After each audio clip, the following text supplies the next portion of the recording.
పూర్తి వివరాలు చూసే ముందు మా ఛానల్ ని సబ్స్క్రైబ్ చేయడం మర్చిపోకండి. శ్రీ గురుభ్యో నమః. శ్రీ మహాసరస్వత్యై నమః. ఓం నమః శివాయ.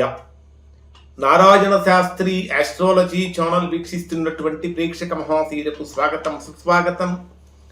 ఈరోజు మనము 2026వ సంవత్సరం మే నెల 11వ తేదీ నుంచి 20వ తేదీ వరకు మిథున రాశిలో జన్మించిన వారి యొక్క గ్రహస్థితులు మరియు రాశి ఫలితాలు ఏ విధంగా ఉన్నాయి, ఎటువంటి పరిహారాలు చేసుకుంటే బ్రహ్మాండంగా ఉండబోతున్న విషయం తెలుసుకుందాం. ప్రధానంగా మిథున రాశిలో జన్మించిన వారి యొక్క గ్రహస్థితిని కనుక మనం పరిశీలించినట్లయితే కొన్ని విషయాలలో మిథున రాశి వారికి ప్రస్తుతం జరగబోతున్నటువంటి గ్రహస్థితిని కనుక పరిశీలించినట్లయితే కొన్ని స్వయంకృతాపరాధాలు అనేటటువంటి విషయం మిథున రాశి వారికి తెలుస్తుంది. కారణం ఏమిటంటే కొన్ని ప్రతికూలతలు అనేటటువంటి మిథున రాశి వారు ప్రస్తుతం పొందబోతూ ఉన్నారు. దీనికి కారణం ఏమిటో చూద్దాం. ప్రధానంగా మీ రాశ్యాధిపతి అయినటువంటి బుధుడు మీ రాశికి 12వ స్థానంలో వ్యయస్థానంలో సంచరిస్తున్నాడు. ఎప్పుడైతే రాశ్యాధిపతి అయినటువంటి బుధుడు రాశికి 12వ స్థానంలో వ్యయస్థానంలో సంచరిస్తూ ఉంటాడో, బుధుడు అంటే బుద్ధికారకుడైనటువంటి బుధుడు రాశికి 12వ స్థానంలో వ్యయస్థానంలో సంచరించేటప్పుడు మీకు కలిగే ప్రధానమైన ఇబ్బంది ఏమిటంటే ఆలోచనలు నిలకడగా ఉండవు అని చెప్పాలి. ఆలోచనలు అనేటటువంటి నిలకడగా ఉండవు, స్థిరమైన నిర్ణయాలు తీసుకోలేకపోతారు, తీసుకున్నటువంటి నిర్ణయం మీద ఉండలేకపోతూ ఉంటారు. అలానే ఖర్చుల విషయంలో కూడా చాలా జాగ్రత్తగా వ్యవహరించాలి. అలానే మీ జన్మరాశిలోనే సంచరించేటటువంటి గురుడి యొక్క ప్రభావాన్ని కనుక తీసుకుంటే మీ ఆలోచన, మీ మేధా సంపత్తి బ్రహ్మాండంగా ఉంటుంది. కానీ వాటిని ఉపయోగించేటటువంటి విధానంలో మీరు కొంచెం తడబాటు పడటం వలన మంచి ఫలితాలు పొందలేకపోతూ ఉన్నారు. ప్రధానంగా మీ జన్మరాశికి తృతీయ స్థానాధిపతి, విక్రమ స్థానాధిపతి, పితృకారక గ్రహమైనటువంటి రవి కూడా 15వ తేదీ వరకు మీ రాశికి లాభస్థానంలో, ఉచ్చస్థానంలో సంచరిస్తారు. అంటే 15వ తేదీ వరకు మీరు ఏ పని చేసినా సరే తల్లిదండ్రుల నుంచి కానీ, బంధువుల నుంచి కానీ, సోదరుల నుంచి కానీ, ఫ్రెండ్స్ నుంచి కానీ బ్రహ్మాండమైన సపోర్ట్ అనేటటువంటిది మీకు కలుగుతుంది. కానీ 15వ తేదీ ఉదయం నుంచి కనుక తీసుకుంటే మీ రాశికి 12వ స్థానంలో వ్యయస్థానంలో సంచరించేటటువంటి రవి యొక్క ప్రభావం కారణం చేత ఇప్పటిదాకా మిమ్మల్ని సపోర్ట్ చేసినటువంటి వారు కూడా మిమ్మల్ని వ్యతిరేకించేటటువంటి అవకాశం వస్తుంది. కాబట్టి సోదర సంబంధమైనటువంటి విషయాలలో కానీ, మిత్ర సంబంధమైనటువంటి విషయాలలో కానీ అనేకమైనటువంటి జాగ్రత్తలు తీసుకోవాలి. ప్రధానంగా షష్టాధిపతి అయినటువంటి కుజుడు 11వ స్థానంలో మేషరాశిలో స్వక్షేత్రంలో సంచరిస్తున్నటువంటి కారణం చేత మీకు ఇప్పటిదాకా ఎవరైతే విపరీతమైనటువంటి అనారోగ్య సమస్యలు ఫేస్ చేశారో అటువంటి వారికి అవన్నీ కూడా తొలగిపోయే అవకాశం ప్రస్తుతం కనిపిస్తూ ఉన్నది. ప్రధానంగా మీ జన్మరాశికి 12వ స్థానంలో సంచరించేటటువంటి శుక్రుడి యొక్క ప్రభావాన్ని కనుక మనం పరిశీలిస్తే, అంటే 14వ తేదీ వరకు 12వ స్థానం ఏ స్థానంలో సంచరిస్తాడు. అంటే 14వ తేదీ వరకు మీరు చేసేటటువంటి పనుల మీద మీరు కంట్రోల్ కోల్పోతారు. 14వ తేదీ ఉదయం 10:53 శుక్రుడు మీ జన్మరాశిలో ప్రవేశించినప్పుడు, శుక్రుడు అంటేనే ఆనందానికి, ఉత్సాహానికి, ఉల్లాసానికి ప్రధాన కారక గ్రహం. అటువంటి శుక్రుడు మీ జన్మరాశిలో ప్రవేశించినప్పుడు సామాజికంగా గుర్తింపు పెరుగుతుంది. కొన్ని విలాసాల కోసం ప్రయత్నిస్తూ ఉంటారు. ప్రస్తుతం ఈ గ్రహాల యొక్క కూటమిని కనుక మనం పరిశీలించినట్లయితే ఈ 10 రోజులు ఈ మిథున రాశిలో జన్మించినటువంటి వారికి వ్యక్తిగత ఎదుగుదలకు, ఆర్థిక ప్రణాళికకు, ఉద్యోగపరమైన సమస్యలకు ముఖ్యంగా ఈ గురు శుక్రుల యొక్క కలయిక కారణం చేత కొన్ని మంచి, కొన్ని చెడు, అంటే కొంత అనుకూలత, కొంత ప్రతికూలత కూడా కలిగే అవకాశం ఉంది.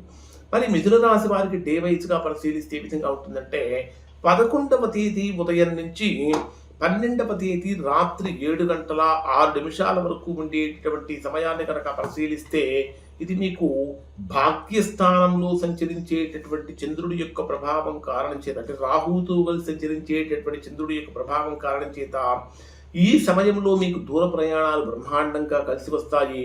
పిత్రార్జితానికి సంబంధించినటువంటి ఆస్తి వివాదాలు కనుక ఉంటే అవి కూడా కొలుక్కొచ్చే అవకాశం ఉంది.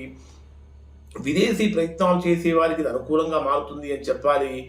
గృహంలో శుభకార్యాల కోసం కనుక ఎవరైనా ప్రయత్నించాలి అనుకుంటే ఇది అనుకూలంగా మారుతుంది. ఖచ్చితంగా ఈ సమయంలో చేయాలి. కొన్ని అనాలోచిత నిర్ణయాల వలన జీవితం ఇబ్బందుల్లో పడే అవకాశం ఉంటుంది. కాబట్టి ఈ సమయంలో పెద్దవాళ్ళ యొక్క సూచనలు, సలహాలు తీసుకోవటం చాలా మంచిది.